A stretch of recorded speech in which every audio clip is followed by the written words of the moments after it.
আলী রাদিয়াল্লাহু আনহু খলিফা হওয়ার পরে যে সিরিয়ার গভর্নর ছিলেন, তিনি হযরত আলীর খেলাফত মানেন নাই।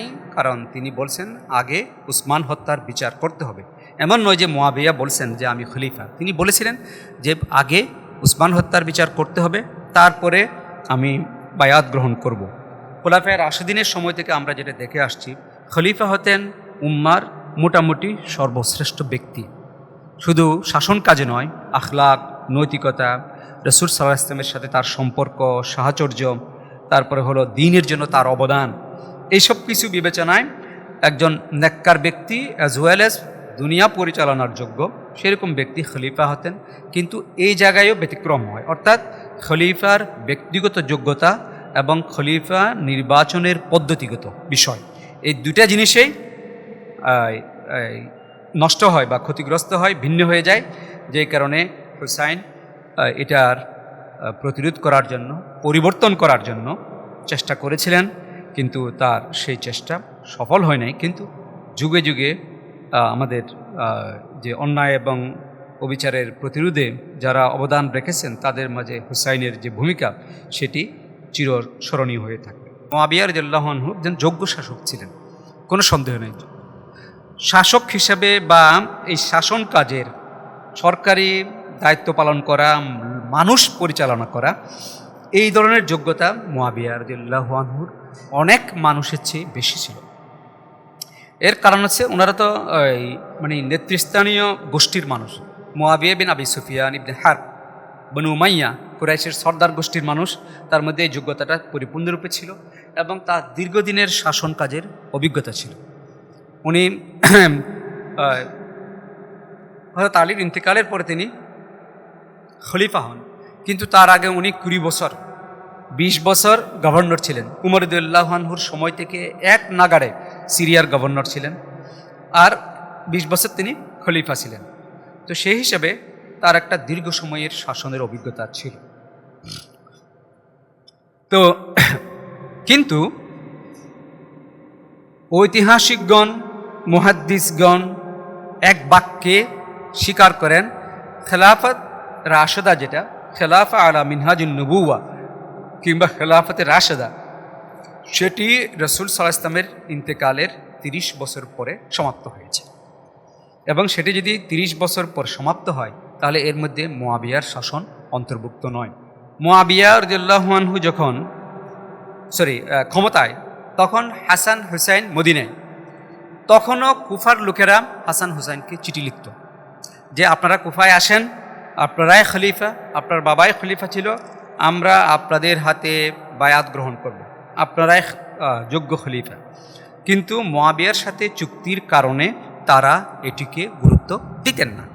যেহেতু মুআবিয়ার সাথে চুক্তি আছে, মুআবিয়ার মৃত্যু পর্যন্ত তারা এটাকে গুরুত্ব দিতেন না। মুআবিয়ার জীবদ্দশায় 49 হিজরিতে হাসান মারা যান। তো মুআবিয়া যখন 60 হিজরির আগে মুআবিয়া যখন অসুস্থ হলেন, তখন তিনি তার পরবর্তী যে খলিফা, তার পুত্র ইয়াজিদকে নির্ধারণ করলেন এবং তার জীবদ্দশায় বিভিন্ন জায়গা থেকে, বিভিন্ন শহর থেকে সমর্থন নিয়ে আসলেন, যদিও অনেক সাহাবী সেটি বিরোধিতা করেছেন। উমরের বাহিনী হুসাইনের বাহিনীর সাথে যুদ্ধ করে, উমরের বাহিনীতে 4000 সৈনিক, হুসাইনের বাহিনীতে 100-150 মানুষ। তো তারা তো পারার কথা নয়, তো তারা একে একে তাদেরকে হত্যা করা হয়। এবং আবু তালিবের পরিবারে হযরত আলীর পুত্র, হযরত আলীর ভাইদের পুত্র, হুসাইনের পুত্র, হাসানের পুত্র, এইসব মিলে তাদের পরিবারের 18 জন পুরুষ নিহত হয়। কেবল একজন পুরুষ, যিনি অসুস্থ ছিলেন এবং ছোট ছিলেন, আলী আসগার, যার উপাধি হলো জাইনুল আবিদিন, তিনি মেয়েদের তাঁবুতে ছিলেন বলে উনি বেঁচে যান। এবং হুসাইন ছিলেন সর্বশেষ ব্যক্তি, পুরুষ, যাকে হত্যা করা হয়, কারণ হুসাইনকে কেউ হত্যা করতে চাইতো না। রাসূল সাল্লাল্লাহু আলাইহি ওয়াসাল্লামের লাশ দাফনে 3 দিন বিলম্ব হয়েছিল বলা হয়। 3 দিনের বিলম্বটা মানে 3টা দিবসে পড়ছে, কিন্তু এটা 72 ঘন্টাটা 3 দিবস, 3টা দিনের মধ্যে কিন্তু আপনি মোটামুটি 24 ঘন্টা, 30-32 ঘন্টায় 3 দিনে হয়ে যেতে পারে। কেমন? একদিনের শেষে আর 24 ঘন্টা, আর একদিনের শুরু, 3 দিন হয়ে গেল, মানে বার মোটামুটি 32, অনেকে বলে 35 ঘন্টা, 36 ঘন্টা এরকম সময় লাগছিল। এটা আমাদের এখানে মানুষ মারা যায়, এক ছেলে এই আমেরিকা থাকে আর এক ছেলে ইংল্যান্ড থাকে, ওরা আসতে আসতে 2 দিন 3 দিন দেরি হয়। আর রাসূল সাল্লাল্লাহু আলাইহি ওয়াসাল্লাম মারা গেছে আরবে 1,14,000 সাহাবী, নানা গোত্রের সাহাবী। এখন ইংল্যান্ড থেকে বাংলাদেশে আসতে যে সময় লাগে, আরবে তখন ওই মক্কা থেকে মদিনায় যেতে তার চেয়ে তো বহুগুণ বেশি সময় লাগে। তারপরেও তো সেটা বিলম্ব হয়নি। বিলম্ব হওয়ার কারণ ছিল যৌক্তিক, একেবারে যৌক্তিক। একটা হচ্ছে আরব দেশে নবী ছিল না, নবী ছিল বনি ইহুদিদের মধ্যে। তো নবীগণকে কিভাবে দাফন করতে হয় এটা তাদের জানা ছিল, এবং তাদের জন্য এটা একটা বিরাট মুসিবতের মতো মনে হয়েছে। উমর রাদিয়াল্লাহু আনহুর মতো মানুষ তো প্রথমে বিশ্বাস করেন নাই যে রাসূল সাল্লাল্লাহু আলাইহি ওয়াসাল্লাম কেমনে ইন্তেকাল করে, তরবারি নিছেন উনি। যাই হোক, আবু বকর রাদিয়াল্লাহু আনহু সবাইকে শান্ত করেন। এই সিদ্ধান্ত নিতে একটা সময় গেছে যে দাফন কোথায় হবে। সর্বশেষে তিনি যেখানেই মারা গেছেন সেখানেই দাফন করার সিদ্ধান্ত হয় একটি রেফারেন্সের কারণে। এরপরে তার মানে কাফন গোসল সেগুলিতে সময় গেছে। বড় সমস্যা যেটা হয়েছে, রাসূল সাল্লাল্লাহু আলাইহি ওয়াসাল্লামের জানাজা, আমরা যেরকম জানাজা পড়ি, মানুষ 40,000 50,000 মানুষ দাঁড়ায় সামনে একজন ইমাম, সেভাবে হয়নি। ফুরাদা মানে মানুষ তার কক্ষে, ছোট্ট কক্ষ, সেই কক্ষে ঢুকে 10 জন 15 জন জানাজা পড়ছেন, বের হয়ে আসছেন, ঢুকছেন, বের হয়ে আসছেন, মহিলারাও পড়ছেন, পুরুষও পড়ছেন। এটাতে একটা লম্বা সময় গেছে। এখানে যৌক্তিক যতটুকু সময় যাওয়ার তার চেয়ে বেশি সময় যায়নি, এবং ইচ্ছাকৃতভাবে বিলম্ব হয় না, কিছু যৌক্তিক কারণ ছিল। যাই হোক, সাকিফায়ে বনি সায়েদা, আপনারা উমরা যদি করে থাকেন তাহলে আমি যে দক্ষিণমুখী আছি, মসজিদে নববীর কিবলা হচ্ছে দক্ষিণমুখী। মসজিদে নববীর নামাজ পড়ে মানুষ দক্ষিণ দিকে, কারণ মক্কা হলো দক্ষিণে। তো দক্ষিণ দিকে আপনি নামাজ পড়লে ডান দিকে যে মসজিদে নববীর একটা বিশাল চত্বর, কেমন, এটা এখন ওপেন করছে, সেই চত্বরে একটা জায়গা ঘেরাও আছে, সেখানে একটা ঘরের মতো আছে, অফিসের মতো আছে। এটাই হলো সাকিফায়ে বনি সায়েদা, যেখানে আবু বকর রাদিয়াল্লাহু আনহুর বায়াত হয়েছিল। সাহাবায়ে কেরাম ওখানে একত্রিত হয়েছিলেন এবং আনসার আলোচনা করছিলেন।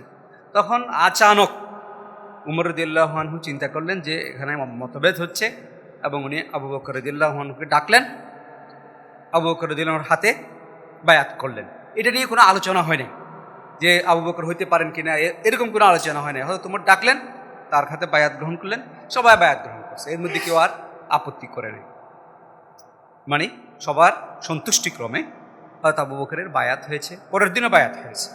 এটা হয়েছে সাকিফায়ে বনি সায়েদায়, পরের দিন মসজিদে বায়াত হয়েছে। আবু বকর রাদিয়াল্লাহু আনহু যখন অসুস্থ, তিনি বুঝতে পারছেন যে মৃত্যুবরণ করবেন, মরদমৌত, অসুস্থ, তখন তিনি সাহাবায়ে কেরামকে ডাকলেন। তখন এটা রীতি ছিল, মসজিদে ডাকা হতো, অথবা আগে ঘোষণা থাকতো, নামাজের পরে মসজিদে সবাই অপেক্ষা করতেন, এবং তিনি বললেন আমি চিন্তা ভাবনা করে দেখছি এই উম্মার ভবিষ্যতের ব্যাপারে, এবং তারা একটা শব্দ বলতেন ওয়ালাম আলু, এবং এই চিন্তা করার ক্ষেত্রে আমি কোনো কসুর করি নাই, কোনো ত্রুটি করি নাই, এবং আমার মনে হচ্ছে তোমাদের জন্য খলিফা হিসেবে, আমার উত্তরসূরি হিসেবে উমর ইবনুল খাত্তাব সেরা।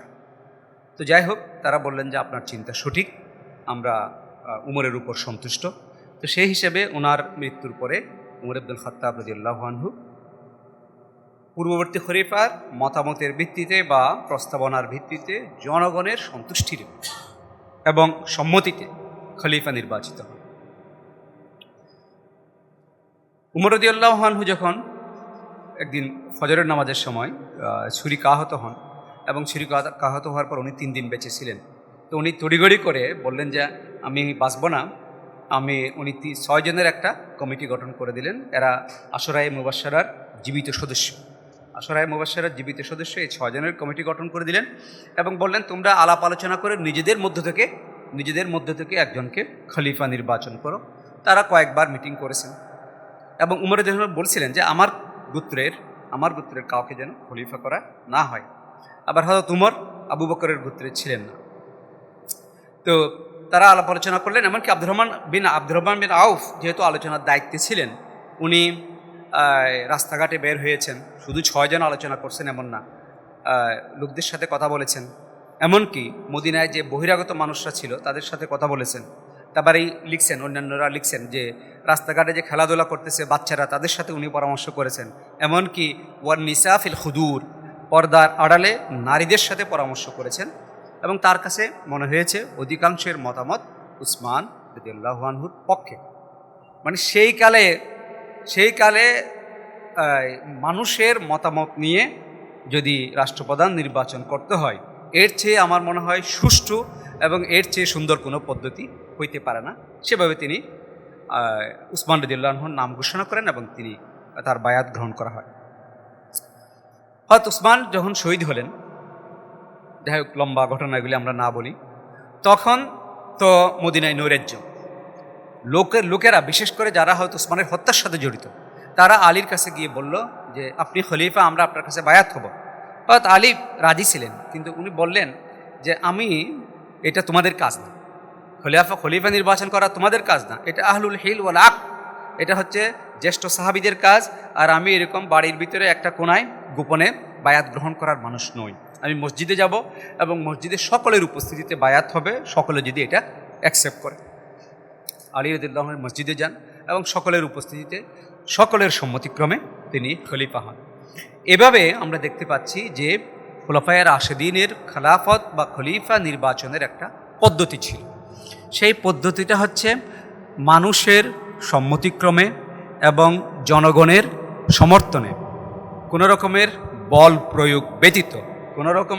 প্রয়োগ ব্যতীত সাধারণ মানুষের স্বতঃস্ফূর্ত সমর্থনে এবং তাদের পরামর্শক্রমেই খলিফা নির্বাচন করা হতো, যেটা খুলাফায়ে রাশেদিনের নির্বাচনের একটা বৈশিষ্ট্য ছিল। এখানে আমরা আরেকটা বিষয় পাই, এই পদ্ধতির মধ্যে আরেকটা বিষয় পাই, সেটা হলো গোত্রপ্রথা, গোত্রবাদ এবং গোত্রীয় প্রাধান্যকে সমূলে খর্ব করেছিলেন, ধ্বংস করেছিলেন খলিফাগণ। খেয়াল করেন, আবু বকর রাদিয়াল্লাহু আনহু বনু তাইমের একজন সদস্য।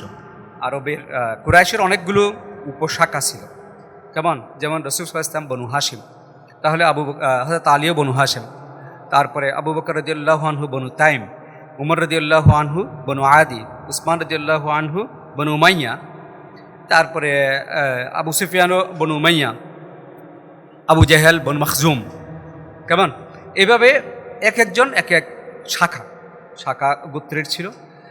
বনু তাইম ছিল মানে আবু বকরের গোত্র, কুরাইশের মোটামুটি একটা দুর্বল গোত্র, কারণ ক্ষমতার কেন্দ্রে ছিল বনু হাশিম বনু উমাইয়া। আবু তালেব কুরাইশ সর্দার বনু হাশিম, আবু জেহেল কুরাইশ সর্দার বনু মখজুম, আবু সুফিয়ান কুরাইশ সর্দার বনু উমাইয়া। এরা ছিল কুরাইশের ক্ষমতার কেন্দ্রে। এবং এটা ভাগ করে দিছিলেন কুসাইয়ের পুত্ররা ছিল, যে আব্দুদ্দার ছিল, তারপরে হচ্ছে আব্দুল উজ্জা ছিল, আব্দুল মানাফ ছিল। তাদের মাঝে উনি মক্কা এবং কাবার ক্ষমতাগুলো ভাগ করে দিয়েছিলেন।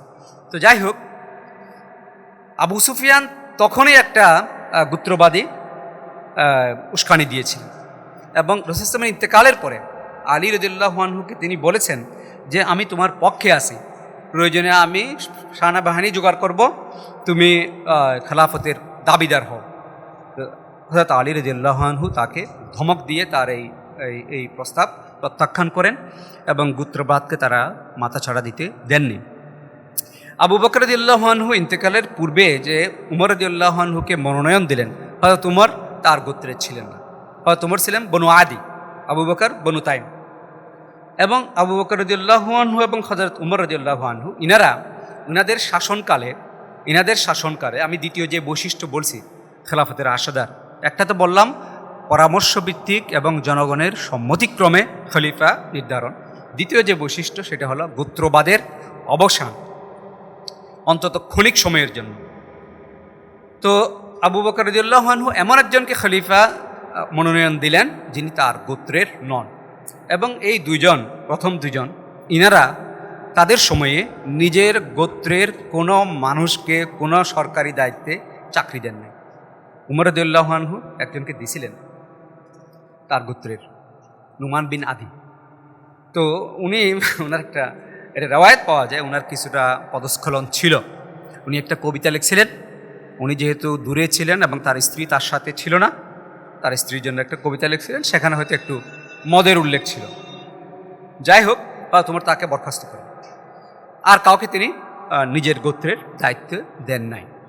এভাবে মানে গোত্রপ্রীতি বিপরীতে যোগ্যতা, বিশেষ করে তারা গুরুত্ব দিতেন রাসূল সাল্লাল্লাহু আলাইহি ইসলামের সাথে সাহচর্য, আর রাসূল সাল্লাল্লাহু আলাইহি ইসলামও গুরুত্ব দিতেন যে কোরআনের নলেজ, সেগুলিকে তারা গুরুত্ব দিয়েছেন। পাশাপাশি শাসন করার যোগ্যতা, দক্ষতা, এগুলিকে তারা গুরুত্ব দিয়েছেন।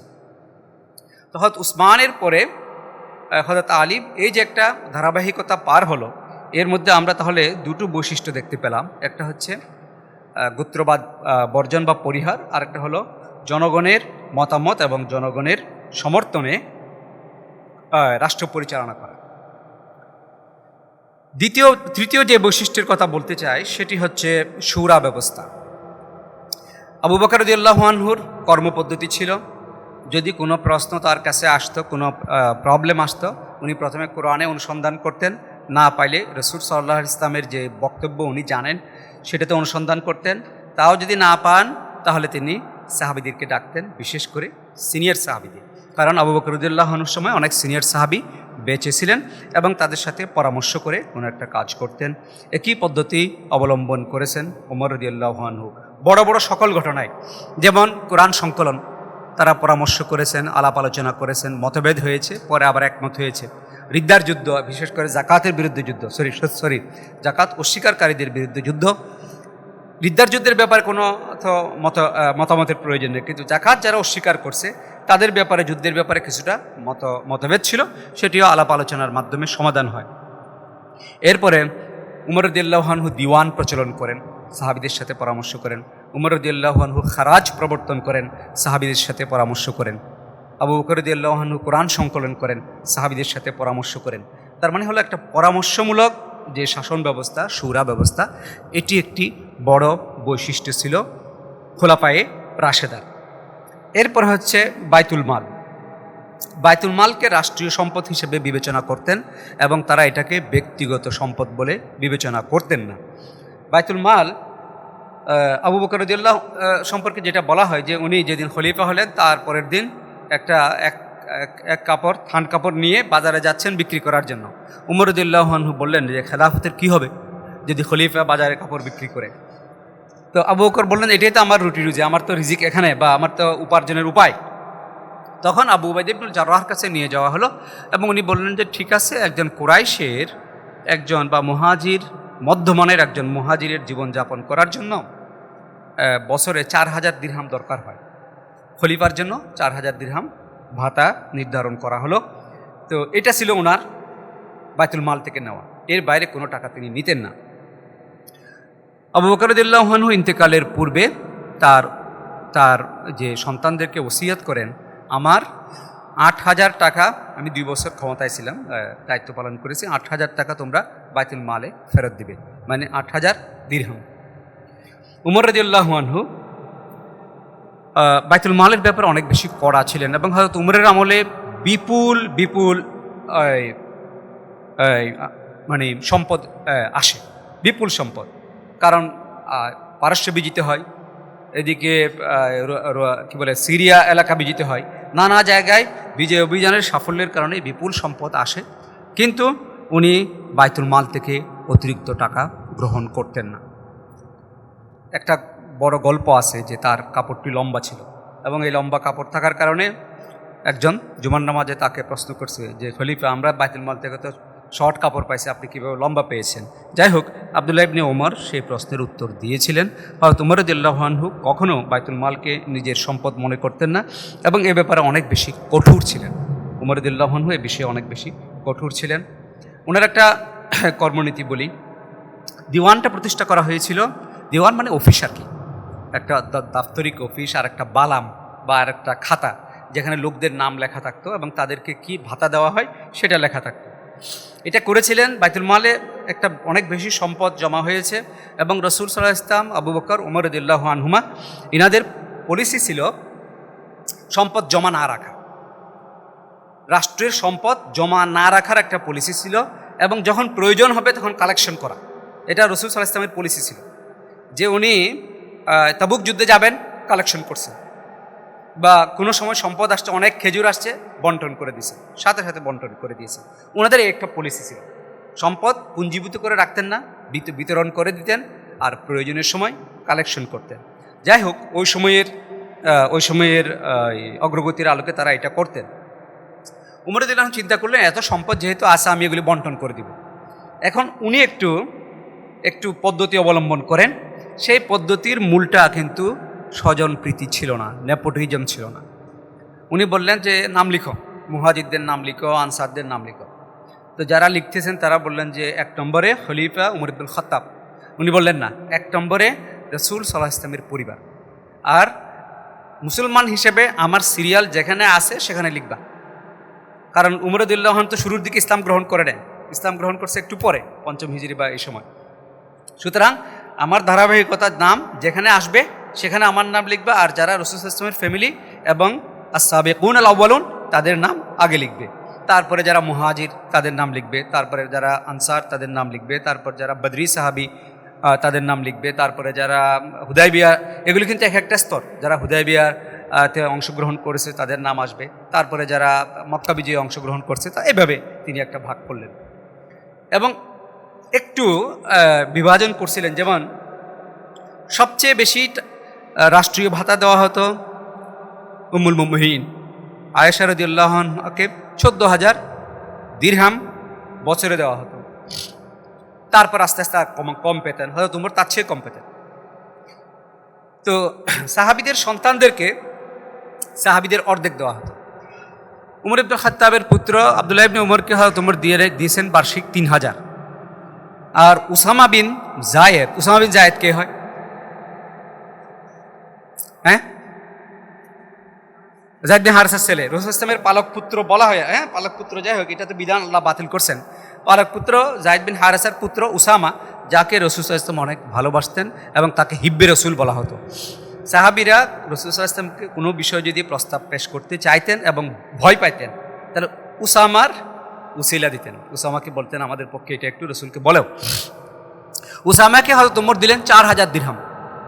এখন আব্দুল্লাহ ইবনে উমর তার পিতাকে গিয়ে বলল যে বাবা, আপনি আমাকে 3,000 দিচ্ছেন, উসামা বয়সও আমার থেকে বড় নয়, আর সে জ্ঞান গরিমায় আমার থেকে বড় নয়, আপনি তাকে দিয়েছেন কত? 4,000। হযরত ওমর বললেন, উসামার বাবা তোমার বাবার তুলনায় রসুলের কাছে বেশি প্রিয়, আর উসামা তোমার চেয়ে রসুলের কাছে বেশি প্রিয়, এই কারণে তাকে আমি তোমার চেয়ে বেশি টাকা দিয়েছি। এটা ছিল তার মানদণ্ড, কেমন নয়, স্বজনপ্রীতি নয়। আইনের শাসন ছিল, এটা একটা বড় বৈশিষ্ট্য, যে আইনের মাধ্যমে শাসিত হতো, খলিফা বা শাসকের ব্যক্তিগত ইচ্ছা এবং অনিচ্ছার আলোকে নয়। এবং জবাবদিহিতামূলক শাসন ছিল, যার একটা আমরা বড় প্রমাণ পাই হলো ওই মক্কায়, যেখানে উমর রাদিয়াল্লাহু আনহু প্রতি বছর হজে যেতেন এবং সাধারণত খলিফা আমিরুল হজ হতেন। খলিফাই সাধারণত আমিরুল হজ হতেন, সেই সময় এটা নিয়ম ছিল, যদি উনি না পারেন তাহলে কাউকে প্রতিনিধি করবেন, সাধারণত খলিফা আমিরুল হজ হবে। তো হজের পরে এটা রেওয়াজ ছিল, গভর্নরদেরকে উনি বসাবেন আর হলো জনগণকে জিজ্ঞেস করবেন কার বিরুদ্ধে কী অভিযোগ আছে বলো। তো মিশরের গভর্নর আমর ইবনুল আসের বিরুদ্ধে অভিযোগ করা হলো, তার পুত্রের সাথে দৌড় প্রতিযোগিতায় পিছিয়ে যাওয়ার কারণে একজনকে প্রহার করা হয়েছে। তো হয়তো তোমার বললো ঠিক আছে, কেসাস নাও, তোমার পুত্রকে প্রহার করছে, এখন তুমি প্রহার করবা, কেসাস নিয়ে নাও। হ্যাঁ, সে যদি 10 ঘা মারে তুমি 10 ঘা মারো। তো আমর ইবনুল আস বললেন, তো এটা করলে তো আমরা ক্ষমতা চালাইতে পারবো না, কারণ আমি একটা প্রজা যদি আমাকে মারে, আমি এখন মিশর গিয়ে কিভাবে তার উপরে আমার শাসন চর্চা করব, যে আপনি আমাকে একটু সমঝোতা করার সুযোগ দেন। তোমার বললে করো, সমঝোতা করো। পরে টাকা পয়সা দিয়ে ওই কেসাস থেকে তিনি মুক্তি লাভ করেন। তো যাই হোক, শাসকদের জবাব দিয়ে উসমানকে একবার একজন সাহাবী বলছিলেন যে আপনার, এবং উসমান বলছিলেন যে আমার বিরুদ্ধে এত বিদ্রোহ কেন, উমরের বিরুদ্ধে তো এত কিছু ছিল না। তো বলল যে মারওয়ান আপনার সচিব, সে তো আপনাকে ভয় করে না, এবং হজরত উমর তার নিজের উপরে যে ধরনের কড়াকড়ি আরোপ করতেন, জনগণের চেয়ে বেশি কড়াকড়ি নিজের উপরে এবং নিজের পরিবারের সদস্যদের উপর তিনি আরোপ করতেন। যে কারণে বাস্তবতা হচ্ছে উমর রাদিয়াল্লাহু আনহুর শাসন জনগণ কিছুটা বিরক্ত ছিল, কারণ উনি কড়া শাসক ছিলেন। কিন্তু কোনো রকমের অভিযোগ তারা করতো না। তারা দেখতো যে তিনি যে কড়াকড়ি আরোপ করেন সেটি তাদের তুলনায় তিনি তার নিজের উপর এবং তার পরিবারের সদস্যদের উপর বেশি আরোপ করেন। এই কারণে এই কড়াকড়ি সত্ত্বেও জনগণ সুখে ছিল। আর হয়তো উসমানকে পছন্দ করতো মানুষ, যেহেতু উনি নম্র শাসক ছিলেন, মানুষকে নানা রকমের সুযোগ দিতেন, অনুমতি দিতেন, যদিও সেটি খেলাফতের জন্য ভালো প্রমাণিত হয়নি। তো যাই হোক, আইনের শাসন প্রতিষ্ঠিত ছিল, স্বজনপ্রীতি ছিল না, এবং মানুষের মত প্রকাশের স্বাধীনতা ছিল। মানুষ নির্ভয়ে তাদের মত প্রকাশ করতে পারতেন। একটা তো আমি বললাম যে উমর রাদিয়াল্লাহু আনহু খুতবা দেওয়ার সময় তাকে বলল, আপনার কাপড় লম্বা কেন? এরপরে একটা মহিলার কথা, খুব বিখ্যাত একটা মহিলার বর্ণনা পাওয়া যায়। সেটি হচ্ছে উমর রাদিয়াল্লাহু আনহু দেখলেন যে মানুষের মধ্যে তালাক দেওয়ার প্রবণতা বেড়ে গেছে, আর হলো মানুষের মধ্যে সম্পদের বৃদ্ধির কারণে মহারণা নির্ধারণের ক্ষেত্রে অনেক বেশি বাড়াবাড়ি হচ্ছে। এখন যেমন বাংলাদেশে বিভিন্ন এলাকায়, বিশেষ করে চিটং হয়ে থাকে। তো এটা উমর রাদিয়াল্লাহু আনহু বললেন যে আমি মাহার ঠিক করে দেব, যেন মাহার নিয়ে বাড়াবাড়ি করতে না পারে গার্জিয়ানরা বা মহিলারা। তো এক মহিলা দাঁড়িয়ে বললেন যে আল্লাহ তাআলা পবিত্র কোরআনে বলছেন, তোমরা যদি কোনো মহিলাকে, স্ত্রীকে 1 কিন্তার মাহারও দাও, সেটি ফেরত নিও না। 1 কিন্তার মানে তো অনেক ব্যাখ্যা আছে, কিন্তু এটা হলো রাশি রাশি সম্পদ, কাড়ি সম্পদ। 1 কিন্তার বিপুল স্বর্ণ হলো 1 কিন্তার। তো কোরআনে আল্লাহ বলছেন 1 কিন্তার সম্পদ দিলেও ফেরত নিও না। তাহলে আপনি কি কোরআনের বিধানকে সীমিত করবেন, যে মাহার নির্দিষ্ট করে দিবেন? তো এই কথা বলার পর উমর রাদিয়াল্লাহু আনহু মাহার যে সীমিত করার চিন্তা করছিলেন সেটি থেকে ফিরে যান, তিনি আর সেটা করেন নাই। আইনের শাসনের ব্যাপারে আমরা তো একটু আগে আলোচনা করছি। আইনের শাসনের অনেক উদাহরণ দেওয়া যায়। এর মধ্যে একটা হচ্ছে উমর রাদিয়াল্লাহু এবং উবাই ইবনে কাব, ওনাদের মধ্যে কি একটা বিষয় নিয়ে মতভেদ হয়েছে। সাহাবা ইকরামদের মধ্যে অত্যন্ত বেশি ন্যাচারাল সোসাইটি ছিল, অনেক বেশি স্বাভাবিক সোসাইটি ছিল। কি একটা বিষয় নিয়ে মতভেদ হয়েছে, তখন হয়তো উমর বললেন জায়েদের কাছে চলো, সেই বিচারটা করবে। জায়েদ বিন সাবেত, যদিও অনেক জুনিয়র সাহাবী, মানে কম বয়সী সাহাবী।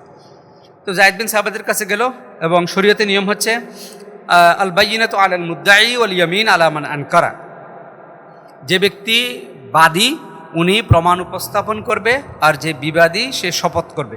এটা ছিল নিয়ম। তো বাদী উবাই ইবনে কাব প্রমাণ উপস্থাপন করলেন, এখন হযরত উমরকে শপথ করে সেটা অস্বীকার করতে হবে। এখন জায়েদ খলিফাকে আপনি শপথ করে বলেন, এটা বলতে ইতস্তত বোধ করছে, স্বাভাবিক ব্যাপার, জায়েদ কম বয়সী একজন সাহাবী। তো হযরত উমর বললেন, জায়েদ তুমি যদি খলিফাকে শপথ করতে বাধ্য করতে না পারো, তাহলে তুমি তো বিচারক হইতে পারবে না। হযরত উমর নিজ থেকেই শপথ করে তার যা বক্তব্য দেওয়ার সেটি দিলেন, এবং জায়েদকে বললেন, তুমি যদি খলিফাকে বাধ্য করতে না পারো শপথ করতে, তাহলে তুমি তো বিচারক হতে পারবে না। আর হযরত আলীর ঘটনা তো অনেক বিখ্যাত। উনি ওনার একটা তরবারিও বলে, আবার কোনো বর্ণনায় পাওয়া যায় বর্ম বা তরবারি, কুফার বাজারে দেখতে পেলেন। তো বাজারে দেখে ওই লোকটা ছিল খ্রিস্টান, তাকে নিয়ে গেলেন কাজী সুরাইহের কাছে, যে এটা আমার তরবারি বা বর্ম, এই লোক বিক্রি করতেছে। তো কাজী সুরাইহ দেখলেন যে হযরত উমর আলী রাদিয়াল্লাহু আনহু তার পক্ষে কোনো জোরালো প্রমাণ উপস্থাপন করতে পারেন নাই। তখন তিনি এটা ওই খ্রিস্টান এর পক্ষে রায় দিয়ে দিলেন। খ্রিস্টান লোকটা অত্যন্ত আশ্চর্য হয়ে গেল, এবং সে বলল যে খলিফা বিচারকের কাছে আসছে, আর বিচারক খলিফার বিরুদ্ধে রায় দিছে। তারপর সে ইসলাম গ্রহণ করেছে, এবং উমর রাদিয়াল্লাহু আনহুর দলে তিনি অন্তর্ভুক্ত হয়েছে। পরে সে খারজিদের বিরুদ্ধে যুদ্ধেও অংশগ্রহণ করেছিল। তো এভাবে যদি আমরা বিষয়গুলো দেখি, আমরা কয়েকটা বিষয় বলেছি যে কোন বৈশিষ্ট্যটা খোলাফায়ে রাশেদিনের সময়ে ছিল। একটা হলো জনগণের সম্মতিতে জনগণের সাথে পরামর্শ ক্রমে খলিফা নির্বাচন করা, তারপরে হচ্ছে শুরা ব্যবস্থার মাধ্যমে খেলাফতের পরিচালনা, বাইতুল মালের পবিত্রতা, আইনের শাসন, স্বজন প্রীতিমুক্ত প্রশাসন, মত প্রকাশের স্বাধীনতা এবং শাসকদের জবাবদিহি। মোট 7টি পয়েন্ট আমরা আলোচনা করেছি।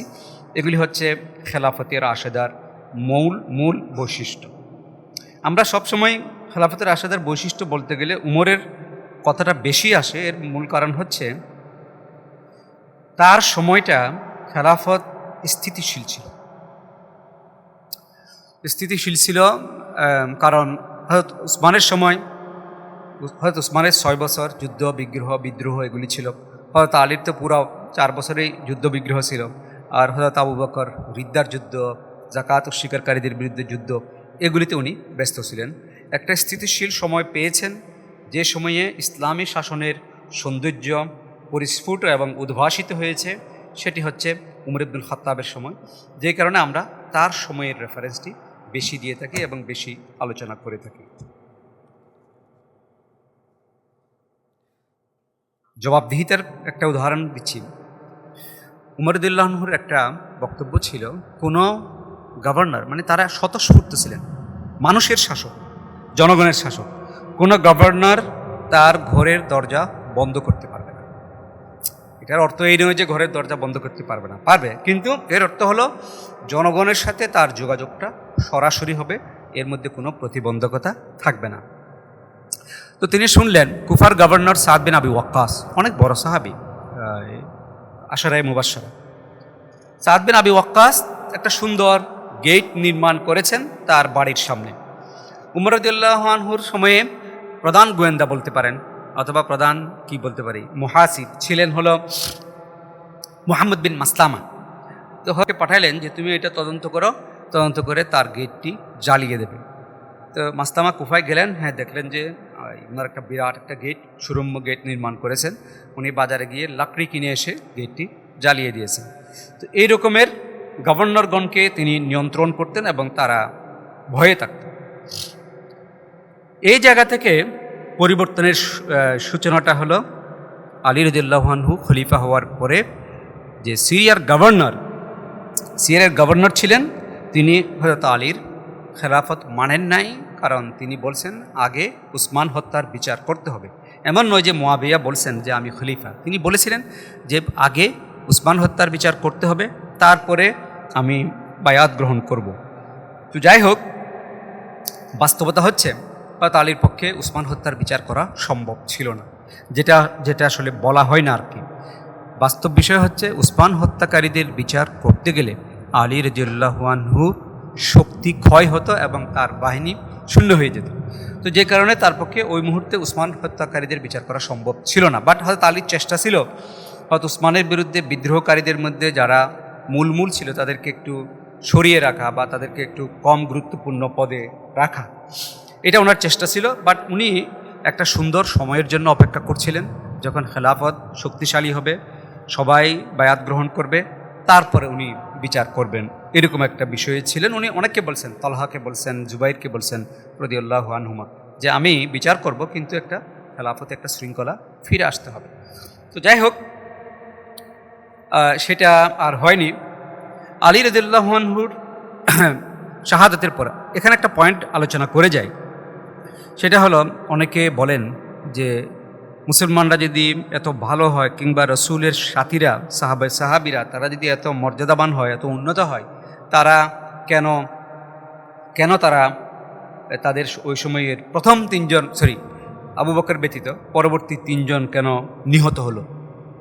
তারা কেন হত্যাকাণ্ডের শিকার হলেন? ওমর, উসমান এবং আলী রাদিয়াল্লাহু আনহু 3 জনে কেন হত্যাকাণ্ডের শিকার হলেন? এটা একটা প্রশ্ন।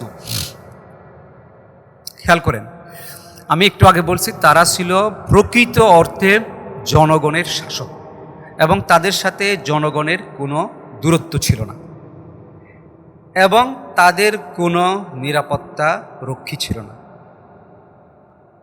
তাদের একটা কি বলে প্রেসিডেন্সিয়াল গার্ড বাহিনী ছিল না, একটা কেন, মানে তাদের কোনো রকমের সশস্ত্র নিরাপত্তার লোক এই খলিফাদের ছিল না। এটা তাদের আইডিয়ার বাইরে ছিল। তারা একেবারেই জনগণের শাসক, জনগণের কাতারে ছিল। আলী রাদিয়াল্লাহু আনহুর ব্যাপারে একটা বর্ণনা পাওয়া যায় যে একবার এক বিদেশি এসে তাকে দেখলেন যে তিনি ওই খেজুর গাছের ছায়ায় রাস্তার মধ্যে ঘুমাচ্ছেন। তো এরকম ছিলেন খলিফা।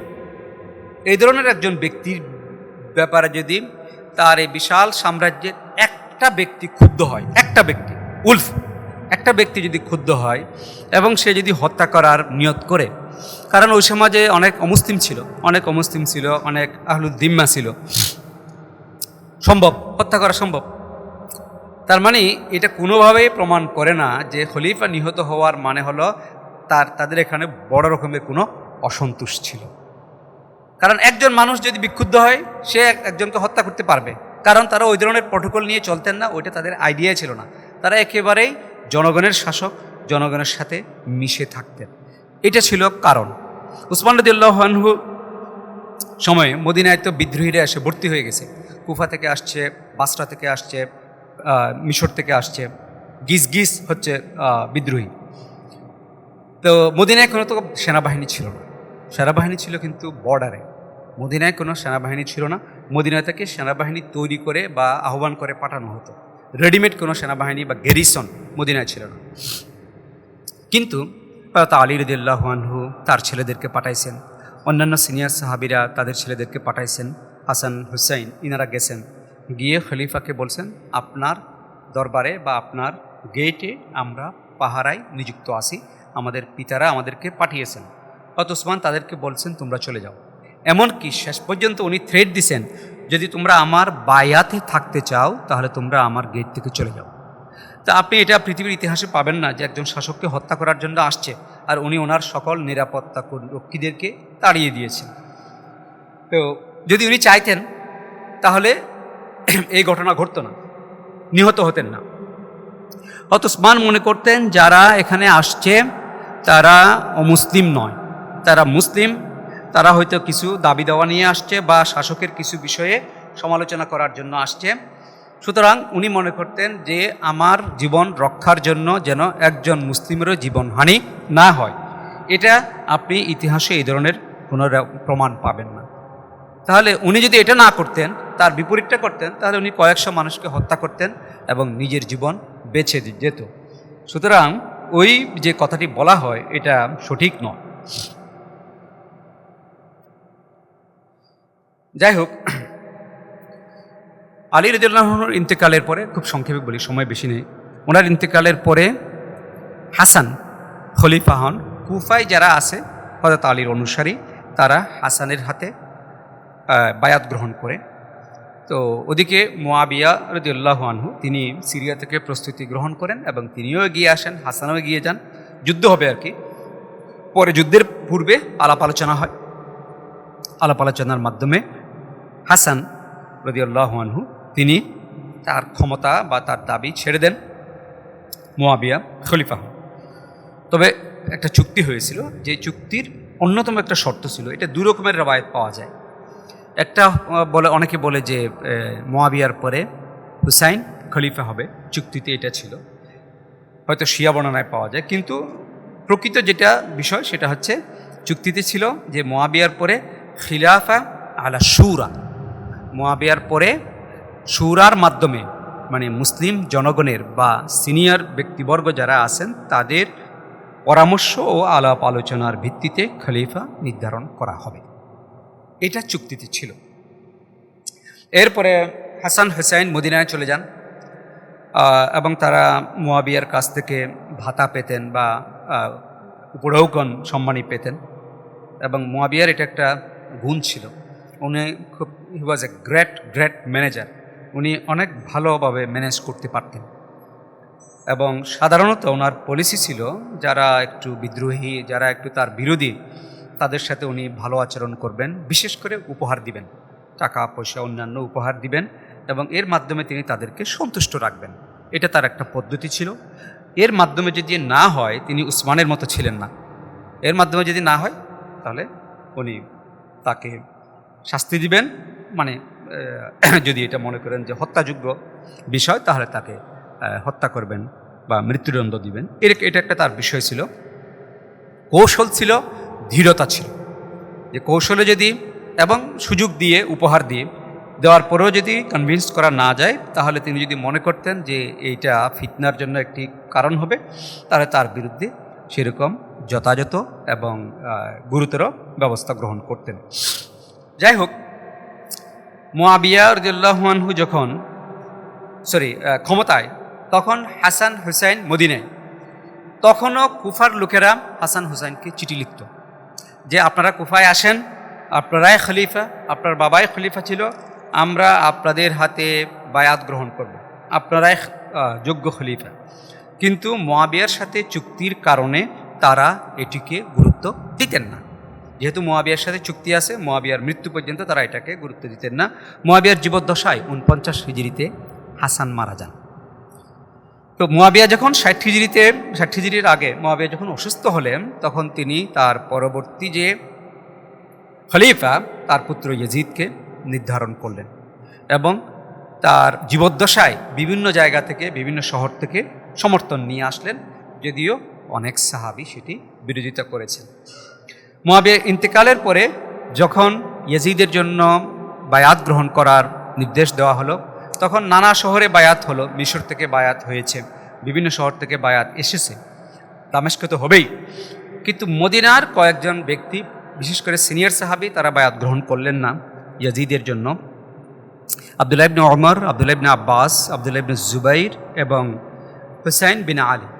এর মধ্যে আব্দুল্লাহ ইবনে জুবাইর এবং হুসাইন বিন আলী তারা মক্কায় চলে যান এবং আব্দুল্লাহ ইবনে জুবাইর মক্কা দখল করে নেন। এটা 60 হিজরিতে মক্কা দখল করে নেন। আর মক্কায় হুসাইন ছিলেন হচ্ছে মক্কার মানে কি জনগণের রাজা।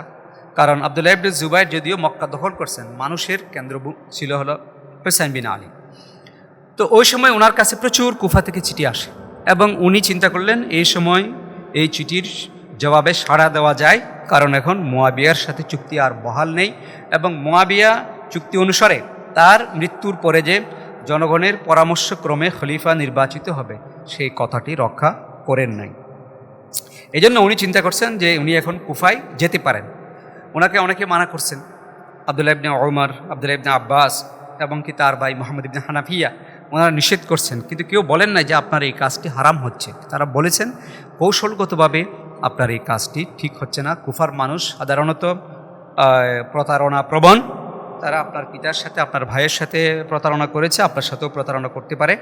আপনি না গেলে ভালো হয়, বা আপনি ইয়েমেনে যান, ইয়েমেনে আপনার পিতার অনুসারীরা আছে, তাদেরকে নিয়ে বাহিনী তৈরি করে কুফায় যান, অথবা কুফাবাসীকে বলেন যে ইয়াজিদের শাসককে বের করে দিন, তারপর আপনি যান।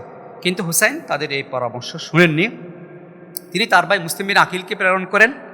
মুসলিম বিন আকিল এটা হচ্ছে 61 হিজরি শুরু হয়ে গেছে, 61 হিজরি। মুসলিম বিন আকিলকে প্রেরণ করেন। মুসলিম বিন আকিল ওখানে গিয়ে যে বিপুল সমর্থন, 10,000 মানুষ হুসাইনকে সাপোর্ট করে। হানি বিন ওরওয়া নামে একজন গোত্রপতি আছে, সে হুসাইনকে সমর্থন করে। উনি প্রথমে পজিটিভ রিপোর্ট পাঠালেন এবং হুসাইন ইয়মুত তারবিয়া, যেদিন মানুষ মক্কা থেকে 60 হিজরির জিলহজে, যেদিন মানুষ মক্কা থেকে মিনায় যায়, হজের 8 তারিখ, 8ই জিলহজ, ইয়মুত তারবিয়া, মানুষ মক্কা থেকে মিনায় গেল। আর হুসাইন তার পরিবার নিয়ে, হয়তো প্রায় 150 মানুষ, তাদেরকে নিয়ে তিনি কুফার উদ্দেশ্যে রওনা করছেন মক্কা থেকে। এখন কুফায় খুব দ্রুত পরিবর্তন হলো। কুফায় নুমান ইবনে বশির একজন গভর্নর ছিলেন, সে একটু দুর্বল ছিল।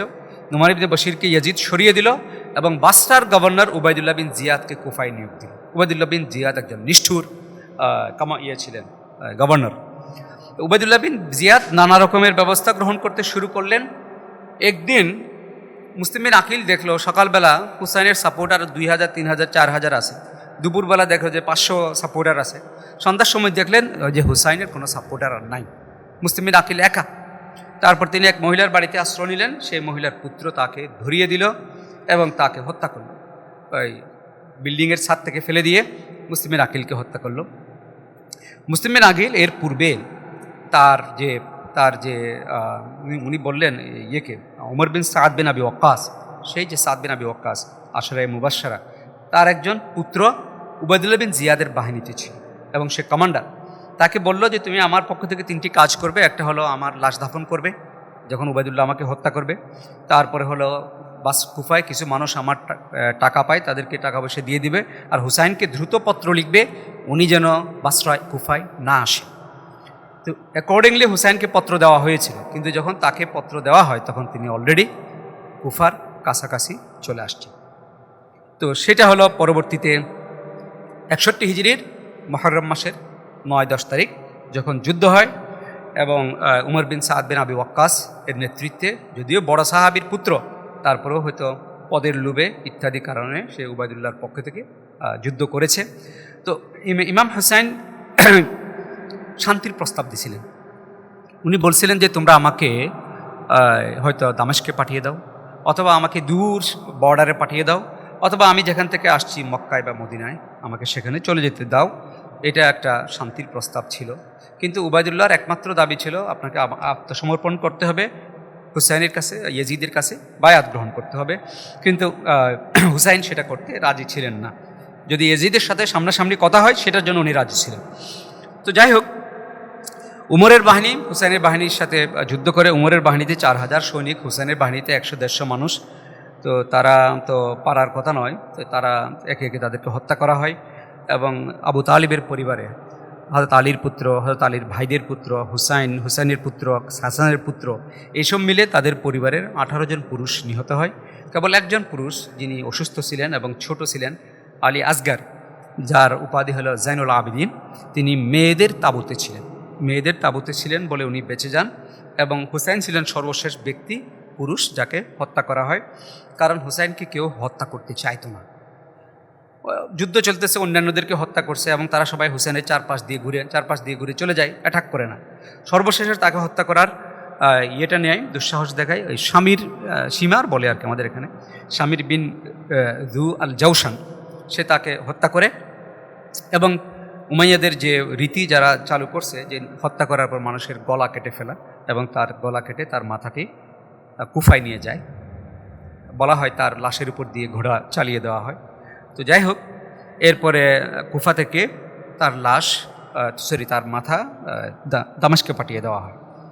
রওয়ায়েতে যা পাওয়া যায়, ইবনে কাসির লিখছেন, তাবারি লিখছেন, ইয়াজিদ দুঃখিত হয়েছিল, বেদনাহত হয়েছিল এবং সে কান্নাও করছিল হুসাইনের মাথা দেখে। অনেকে বলে বা শিয়ারা বলে যে এটা তার একটা পলিটিক্স ছিল, সে আসলে অনুতপ্ত হয় নাই। যাই হোক, সেটা আল্লাহ ভালো জানেন। ইয়াজিদ পরবর্তীতে হুসাইনের ফ্যামিলিকে মদিনায় পাঠিয়ে দিয়েছিলেন। তো এই হচ্ছে কারবালার কাহিনী। অনেক আরও লম্বা কাহিনী আছে যেগুলি আমি আলোচনা করি নাই। হুসাইন কেন কারবালায় আসলেন? অভ্যন্তরীণ কোনো কারণ তো আর আমরা জানি না, যেহেতু হুসাইন বেছে নেই বা উনি পরবর্তীতে বাঁচেননি, বলতে পারেন নাই। দুইটা বিষয় পরিষ্কার। একটা হচ্ছে মুয়াবিয়ার সাথে হাসানের যে চুক্তি হয়েছিল সেই চুক্তিটি ভঙ্গ হয়েছিল, এবং শুরা বা পরামর্শভিত্তিক যে খলিফা সেটি নির্বাচন করা হয় না। অর্থাৎ খেলাফতের যে ধারা সেটি পরামর্শের ধারা থেকে রাজতান্ত্রিক ধারায় চলে আসছিল। তার মানে হলো এখানে একটা পদ্ধতিগত গলদ ছিল। দ্বিতীয় যে বিষয়, খোলাফায়ে রাশিদিনের সময় থেকে আমরা যেটা দেখে আসছি, খলিফা হতেন উম্মার মোটামুটি সর্বশ্রেষ্ঠ ব্যক্তি। শুধু শাসন কাজে নয়, আখলাক, নৈতিকতা, রাসূল সাল্লাল্লাহু আলাইহি ওয়াসাল্লামের সাথে তার সম্পর্ক, সাহচর্য, তারপরে হলো দ্বীনের জন্য তার অবদান, এইসব কিছু বিবেচনায় একজন নেককার ব্যক্তি অ্যাজ ওয়েল অ্যাজ দুনিয়া পরিচালনার যোগ্য সেরকম ব্যক্তি খলিফা হতেন। কিন্তু এই জায়গায়ও ব্যতিক্রম হয়, অর্থাৎ খলিফার ব্যক্তিগত যোগ্যতা এবং খলিফা নির্বাচনের পদ্ধতিগত বিষয়, এই দুটা জিনিসেই নষ্ট হয় বা ক্ষতিগ্রস্ত হয়, ভিন্ন হয়ে যায়। যেই কারণে হুসাইন এটার প্রতিরোধ করার জন্য, পরিবর্তন করার জন্য চেষ্টা করেছিলেন, কিন্তু তার সেই চেষ্টা সফল হয় নাই। কিন্তু যুগে যুগে আমাদের যে অন্যায় এবং অবিচারের প্রতিরোধে যারা অবদান রেখেছেন তাদের মাঝে হুসাইনের যে ভূমিকা সেটি চিরস্মরণীয় হয়ে থাকবে। এখন আমাদের সময় খুব বেশি নাই। খেলাফতে রাশেদার অবসানে শাসন ব্যবস্থায় কি পরিবর্তন আসলো সেটা আমরা খুব সংক্ষেপে কয়েকটা পয়েন্টে আলোচনা করব। খেলাফতে রাশেদার অবসানে শাসন ব্যবস্থায় যে পরিবর্তন আসলো সেটা একটু আলোচনা করতে চাই। আমরা আগেও বলছি যে মুয়াবিয়া রাদিয়াল্লাহু আনহু একজন যোগ্য শাসক ছিলেন, কোনো সন্দেহ নেই। শাসক হিসেবে বা এই শাসন কাজের সরকারি দায়িত্ব পালন করা, মানুষ পরিচালনা করা, এই ধরনের যোগ্যতা মুয়াবিয়া রাদিয়াল্লাহু আনহুর অনেক মানুষের চেয়ে বেশি ছিল। এর কারণ হচ্ছে ওনারা তো মানে নেতৃস্থানীয় গোষ্ঠীর মানুষ। মুয়াবিয়া বিন আবি সুফিয়ান ইবনে হারব বনু উমাইয়া কুরাইশের সর্দার গোষ্ঠীর মানুষ, তার মধ্যে এই যোগ্যতাটা পরিপূর্ণরূপে ছিল এবং তার দীর্ঘদিনের শাসন কাজের অভিজ্ঞতা ছিল। উনি হযরত আলীর ইন্তেকালের পরে তিনি খলিফা হন, কিন্তু তার আগে উনি 20 বছর গভর্নর ছিলেন। উমর রাদিয়াল্লাহু আনহুর সময় থেকে এক নাগাড়ে সিরিয়ার গভর্নর ছিলেন, আর 20 বছর তিনি খলিফা ছিলেন। তো সেই হিসেবে তার একটা দীর্ঘ সময়ের শাসনের অভিজ্ঞতা ছিল। তো কিন্তু ঐতিহাসিকগণ, মুহাদ্দিসগণ এক বাক্যে স্বীকার করেন, খেলাফত রাশেদা, যেটা খেলাফা আলা মিনহাজুন নবুওয়া কিংবা খেলাফতে রাশেদা, সেটি রাসূল সাল্লাল্লাহু আলাইহি ওয়াসাল্লামের ইন্তেকালের 30 বছর পরে সমাপ্ত হয়েছে। এবং সেটি যদি 30 বছর পর সমাপ্ত হয় তাহলে এর মধ্যে মুয়াবিয়ার শাসন অন্তর্ভুক্ত নয়। অর্থাৎ মুয়াবিয়া সাহাবী হওয়া সত্ত্বেও তার শাসনটি খেলাফতে রাশেদার অন্তর্ভুক্ত নয়। এর সবচেয়ে বড় ব্যতিক্রমটা হচ্ছে রাজতান্ত্রিক এবং বংশানুক্রমিক শাসন ব্যবস্থা চালু হওয়া। এটাকে সবচেয়ে বড় ব্যতিক্রম হিসেবে তারা দেখছেন এবং যে কারণে এটাকে খেলাফত আলা মিনহাজুন নবুওয়া বলে স্বীকার করেন নাই। এমন নয় যে এখানে সব কিছু চেঞ্জ হয়ে গেছিল। বিচার তো ইসলামী বিচারই ছিল, যারা কাজী ছিল তারা আলেম উলামারাই কাজী ছিল। সুতরাং এগুলো ছিল, মানে ইসলামিক ব্যবস্থা এগুলি ছিল, কিন্তু শাসন পদ্ধতিটা বংশানুক্রমিক হয়ে গেছিল। আরও কিছু বিষয়ে পরিবর্তন আসছিল, সেটা হলো বাইতুল মালের জবাবদিহিতা। এটা খোলাফায়ে রাশিদিনের মতো ছিল না। খোলাফায়ে রাশিদিনের সময়, বিশেষ করে উমর রাদিয়াল্লাহু আনহুর সময়, যেভাবে স্বচ্ছতার সাথে এবং নিপুণতার সাথে এবং অত্যন্ত কড়াকড়িভাবে বাইতুল মাল ব্যবস্থাপনা করা হতো, সেই জায়গায় পরিবর্তন আসছিল অবশ্যই উমাইয়াদের সময়। এরপর হচ্ছে আবু বকর, উমর, তারা যেভাবে জনগণের শাসক ছিলেন, জনগণের সাথে মিশতেন, জনগণ কোনো ব্যারিয়ার ছাড়া তাদের সাথে মিশতে পারত, সেই বিষয়টা উমাইয়া খলিফাদের মধ্যে ছিল না। মুয়াবিয়ার সময়ে তার জন্য অত্যন্ত কড়া পাহারা নিয়োগ করা হয় এবং তিনি দামেস্কের মসজিদে আলাদা একটা মাকসুরা, এরকম একটা কক্ষ মাকসুরা নির্মাণ করেন, যেখানে তিনি নামাজ পড়তেন, সাধারণভাবে জনগণের কাতারে নয়। কারণ মসজিদেই তো উমর রাদিয়াল্লাহু আনহু নিহত হয়েছেন, বা হযরত আলী ফজর নামাজ পড়তে বের হয়ে নিহত হয়েছেন। এটা হয়তো দূষণীয় নয়, কেমন খলিফার নিরাপত্তার জন্য ব্যবস্থা করা, এটা দূষণীয় কিছু নয়, কিন্তু তারপরও খলিফা কিছুটা মানুষের সাথে দূরত্ব তৈরি হয়।